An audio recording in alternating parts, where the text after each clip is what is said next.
আমরা ফাইন্যান্সিয়াল সেক্টরে কোনো পলিটিক্যাল অ্যাপয়েন্টমেন্ট দেব না, ক্লিয়ারলি ওপেন ডিক্লেয়ার দিয়েছি আমরা, no political appointment in the financial sector.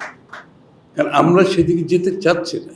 একটা জিনিস যখন বিএনপি বিগত দিনের ক্ষমতায় যখনই ছিল, one thing for sure, financial sector কোনো সময় ফাইন্যান্সিয়াল সেক্টর এই জায়গায় আসেনি, কোনো সময় আসেনি। আমরা মিডল ইস্টের ওয়ারের কারণে ফিজিক্যাল স্পেস যে কোথায় এসে দাঁড়িয়েছে, অলরেডি আমরা 4 বিলিয়ন 5 বিলিয়ন পার হয়ে গেছে। হায়ার প্রাইস মানে জ্বালানির উচ্চ মূল্য দিতে গিয়ে already we are hitting $5 billion, $5 billion hit করতেছি। ক্যান ইউ ইম্যাজিন একটা বিধ্বস্ত অর্থনীতি যেখানে আমরা অ্যাজ ইট ইজ আমরা স্ট্রাগল করতেছি, তার উপরে এই যে মিডল ইস্টের ওয়ার, এটা ডেট সার্ভিসিং যে ডেট রেখে গেছে সবাই বলেছে, এই ডেট সার্ভিস আমাদেরকে করতে হচ্ছে। আমাদের বিদ্যুতের বিলগুলো সব বাকি রেখে গেছে, বিদ্যুতের বিল আমাদেরকে পে করতে হচ্ছে। তো ফিজিক্যাল স্পেস আছে কোথায়? একদম মিনিমামে চলে আসছে। এর মধ্যে আমরা আবার 9 লাখ একটা বড় বাজেট দিয়েছি। সবাই আমাকে বলছে, সবাই এটা একটু অ্যাম্বিশাস হয়ে গেল না, উইচ ইজ ফ্যাক্ট। বাট আমাদের অ্যাম্বিশাস হতে হবে। আমি যদি অ্যাম্বিশাস না হই তো আমরা বেরিয়ে আসতে পারবো না এখান থেকে। আমি একটা গল্প বলি সবসময়, ছোটোবেলায় আমরা যে চাপা কলে পানি উঠতো না, তো কোনো সময় চাপা কলে পানি উঠতো না, তখন কি করতে হতো, উপর দিয়ে পানি আরও পানি ডালতে হতো, আরও পানি, যে depending on the level of আপনার গ্রাউন্ড ওয়াটার কত নিচে নেমে গেছে, আপনি পানি ঢেলে ওটাকে এক জায়গায়, তারপর আসলে আবার, তাহলে আমাদেরকে সেই কাজটা করতে হচ্ছে। এই জন্য একটা বড় একটা বাজেট দিতে হয়েছে, otherwise it is not going to work. আমরা এখান থেকে বেরিয়ে আসতে পারবো না। নাও ফাইন্যান্সিংয়ের প্রশ্ন আসছে অনেকে, ওয়ার্ক উইথ ইউর ব্যাংকস। এই প্যাকেজের মধ্যে যারা এলিজিবল তারা যদি বাধাগ্রস্ত হয়, please let us no. It is a clear message. We are going to roll out from 1st of September. This is one. Secondly হচ্ছে স্মল ক্ষুদ্র এবং মাঝারি শিল্পের যারা আছে, এটা Dhaka chamber of commerce is basically I think represented by small medium industry. এই জায়গায় আমরা একটা প্যাকেজ দিয়েছি।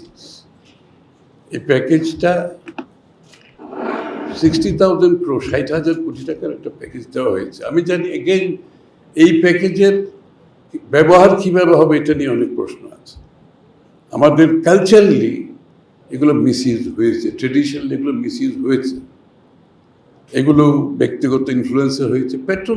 পৃষ্ঠপোষকতার একটা ইকোনমি যখন ছিল, প্যাট্রোনাইজড ইকোনমি যখন থাকবে, এগুলো মিসইউজ হতেই থাকবে।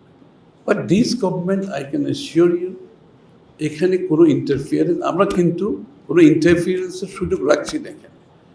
আমরা ফাইন্যান্সিয়াল সেক্টরে কোনো পলিটিক্যাল অ্যাপয়েন্টমেন্ট দেব না, ক্লিয়ারলি ওপেন ডিক্লেয়ার দিয়েছি আমরা, no political appointment in the financial sector.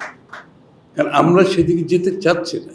একটা জিনিস যখন বিএনপি বিগত দিনের ক্ষমতায় যখনই ছিল, one thing for sure, financial sector কোনো সময় ফাইন্যান্সিয়াল সেক্টর এই জায়গায় আসেনি, কোনো সময় আসেনি।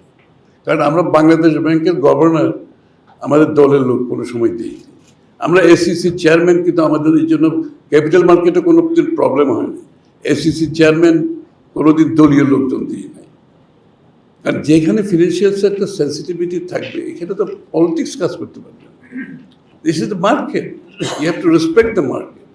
এই জন্য আমাদের 60,000 কোটি টাকা যে প্রজেক্ট, এটার ক্রাইটেরিয়া ফুলফিল যারা করবে তাদেরকে দেওয়া হবে, তার বাইরে দেওয়া হবে না। এখানে পলিটিক্যাল ইনফ্লুয়েন্সে কোনো লোন দেওয়া হবে না, আই ক্যান অ্যাসিওর ইউ। যারা ক্রাইটেরিয়া ফুলফিল করবে তাদেরকে দেওয়া হবে, এবং ইট উইল বি ইউজড। অনেকে ধারণা হচ্ছে এটা বোধহয় আবার এখানে হবে। সুতরাং এসএমইর বেলায় আমাদের ক্ষুদ্র মাঝারি এসএমইর থেকে আবার একটা অ্যাড হয়েছে,